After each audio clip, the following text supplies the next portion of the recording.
you see the future of this industry going? All right, well, one of the things that I think a lot of people recognize at today's keynote by Pat is the new definition of SDDC, self-driving data center. Right. And we've been talking about this for so many years. For many, many years we were trying to automate things more and more. But I would say now is the best time to do that, because in the past few years many companies were going towards the SDDC, the software-defined data center. And in order to be able to automate everything, you need to have it software-defined. And I think we're already at this stage when we can really get seriously on the journey of the self-driving data center. So I really see things going that way. So where do you see the future of virtualization and cloud going? So at Veritas, we have 86% of the Fortune 500 using our products, and most of them are heavily virtualized environments, right? And these are big banks and telcos and healthcare and education companies that virtualize almost their entire environment. But over the last 3 years, public cloud companies have come in and offer that agility that helps customers move from their virtualized environments into the cloud. But what has also happened, interestingly enough, is over the last 2 to 3 months, we hear about cloud repatriation. That term is interesting because a lot of these customers are like, I've moved 80% of my workloads to the cloud, but I don't think that needs to sit in the cloud. I want a balance between virtualized environments and the cloud. So they're moving some of those cloud workloads back to a virtual environment or physical environments, or even on a tape. So the world over the next year will continue to be extremely hybrid. There will be place for virtual environments and cloud environments and even physical environments, including tape, over the next year. So where do you see the future of virtualization and cloud as it pertains to backup going in the next year? Yeah, see, the cloud is actually a different story than virtualization. Virtualization is almost adopted by every type of businesses, which may be small or mid-size or enterprise businesses, but not the cloud is actually accepted by everyone. Right now there are not many enterprises that are actually moving into cloud, okay? That's a different story. So what I see is like, say, in upcoming years, okay, 2019 or 2020, I believe there are many enterprises will move into the cloud part, okay? So if we consider that, okay, then there is a huge market opening for the disaster recovery. Say, for example, if the Amazon Web Services or Azure or it may be IBM Cloud, anyone, okay?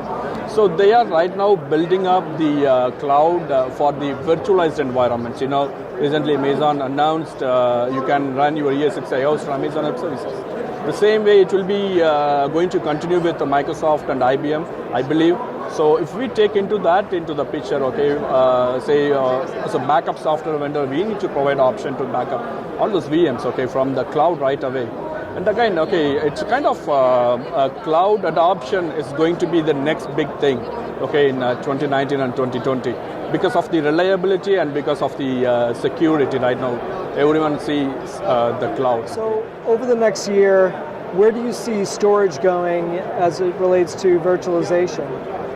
It's actually a really exciting time for storage. There's a lot of changes happening in media as well as in the actual systems themselves. So SSDs, flash technology, NVMe, all these new platforms are kind of releasing a lot of potential for growth and advancement in the technology behind the virtualization itself.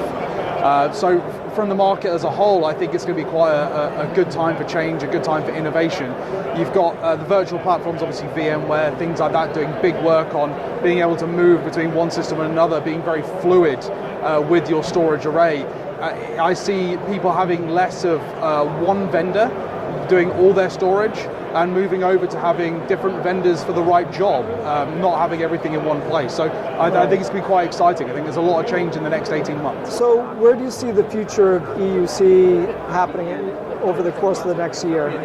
Really good question. So, I get the opportunity to speak with a lot of customers, and I'm always excited to hear and try to identify trends that I can see and learn about. One of the things that struck me as very interesting and I think exciting is the trend to define success broadly in terms of the IT function around end user satisfaction or user experience, right?